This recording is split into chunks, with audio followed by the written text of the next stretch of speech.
activity-gani psychosocial support loo qabanayay afartan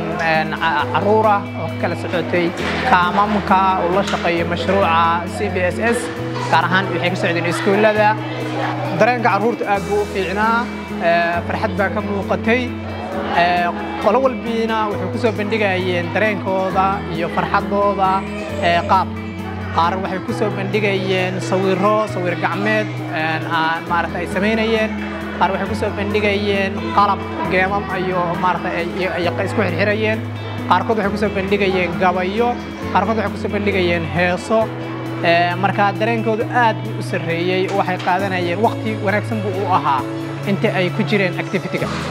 dallisan dawlad diyaarsan hay'ado wacan Puntland heer sare kaga baro dalkayga Puntland kaga baro dalkayga Soomaaliya haddaad higsi leedahay ama himilo dheerto hanku meel ku xiran yahay hadafka uu guul yahay wala hogab lagu qaday ama holac lagu shid ama hadal lagu yiri nafta hakad ma galiyaan waxaan sibiray kulun ku jiro biyo guri activity wuxuu ka qayb qaadanayay farxadda ilmaha iyo si kor loogu qaado well-being-kooda ama maaragtay fiyoobidooda maskaxeed iyo jireed iyo maaragtay ka qayb qaadanayay oo loogu talagalay uu ahaa